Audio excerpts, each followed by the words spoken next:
अब मैं उनके बारे में चर्चा करना चाहूँगा, क्योंकि जो आप एमबी पैलेस जिस होटल पे हम खड़े हैं, एक ऐसे शख्स जिनकी प्रेरणा से और आज मुकाम ऐसा है कि 4-5 ब्रांच उनकी खुल गई। हमारे साथ ऐसी शख्सियत है एमबी होटल, जो कि मदन जी बागड़ा है, और उनके सेठ जी, जहाँ पर वो हमेशा उनके नाम से संबोधित करते हैं, सेठ जी। तो सबसे पहले तो सर आपका बहुत-बहुत स्वागत है डीमीटर असम पर, और आपके मार्गदर्शन से, आपकी प्रेरणा से हमें चोमू वासियों को इस तरह की ब्रांचें देखने को मिली कि यहाँ पर स्वादिष्ट भोजन मिलता है। बहुत सारी वैरायटी मदन जी उपलब्ध करा रहे हैं। तो मदन जी के लिए क्या कहना चाहेंगे, किस तरह से मुलाकात हुई थी और आज वो जिस मुकाम पर उनके लिए क्या कहना चाहेंगे? मदन जी से मुलाकात 1992 में हुई थी। मैं उस समय विदेश चला ही गया था और पीछे से ये अपने पिताजी के साथ कुछ काम सीखने आए थे, हमारे पिताजी का। वो जो आपने शब्द लिया सेठ जी का, वो मेरा नहीं है, वो मेरे पिताजी का है।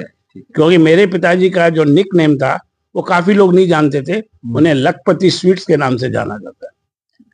तो वहां पर जो भी इन्होंने सीखा और उसको समझा, और हम विदेश से कभी ना कभी आते थे तो बैठ के कुछ बातें करके चले जाते थे। गहलोत सरकार ने हमारी एक मिठाई की दुकान जौहरी बाजार के अंदर तोड़ी थी, वो लखपति स्वीट्स के नाम थी। वो उस समय जयपुर की एक पहली छोटी सी दुकान वहां खुली थी, बड़े वैभवशाली स्तर पर। लेकिन समय निकल गया, वह सामान काफी समय तक उसी जगह पर पड़ा था, जिसे हमने बाद में इसके कहने पर इनको वापस कर दिया। आज मदन बागड़ा वो सामान लेके चोमू में एमडी स्वीट्स जो अभी है, वहां पर इसने अपनी कार्य शुरू किया था। उतार चढ़ाव जिंदगी में आते, हम आते थे सूप खाटू श्याम जी के, इससे मिलते थे, इसको कहते थे। कुछ इसको चीजें सिखाई, कुछ चीज में तमन्ना थी। खुशी इस बात की है कि वह व्यक्ति जो पढ़ा लिखा नहीं है, वह व्यक्ति जो पढ़ा लिखा नहीं है, वो आज इस कदर के लिए इतना ऊपर है कि हमें भी देखना पड़ता है कि यार कहीं ना कहीं इसके पास ऐसा अच्छा अनुभव है कि जो पढ़ाई के न होते हुए भी अपने परिवार को आगे लेके आना, अपने बच्चों को कहाँ तक पहुंचाना, और उसके बाद यहाँ पे जो काम कर रहे हैं लोग, उनको किस तरह सोचना। कुछ दिन पहले मैं अनिल शाह और दूसरे व्यक्ति के साथ आया था।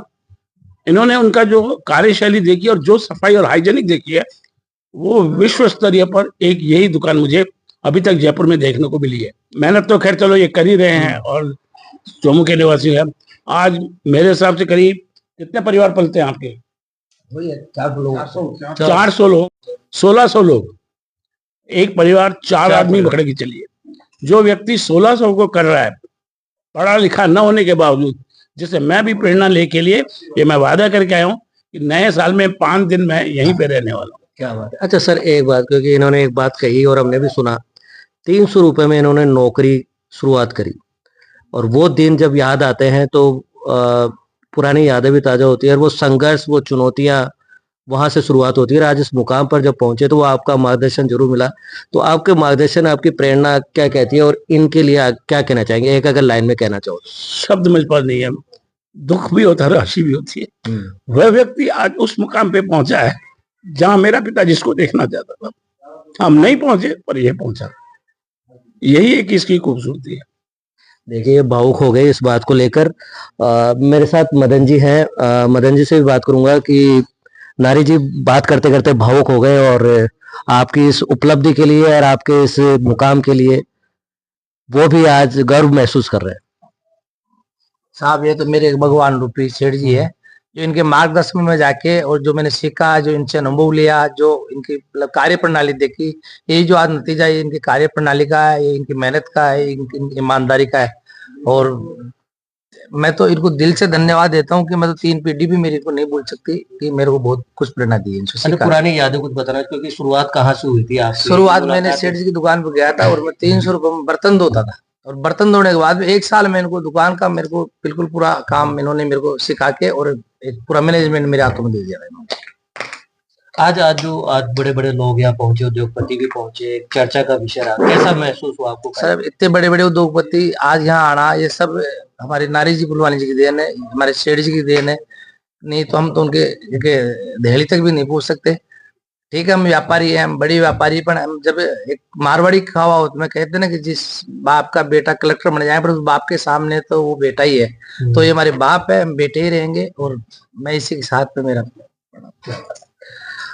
देखिए एक सीख मिलती है और हम सभी को सीख लेनी चाहिए कि आप कितने ही मुकाम पर पहुंच जाएं, लेकिन जो अपने पुरानी या जो संघर्ष रहा, चुनौतियां रही और उस प्रेरणा को, उस काबिलियत को आज हम इस मुकाम तक पहुंचे हैं, उन लोगों को, उन शख्सियत को भूलना नहीं चाहिए और उनका मान सम्मान उसी कदर से होना चाहिए। आज जिस तरह से कार्यक्रम हुआ, उद्योगपतियों में चर्चा रही। मैं हूं दीपक सैनी, डी मीडिया राजस्थान, चोमू।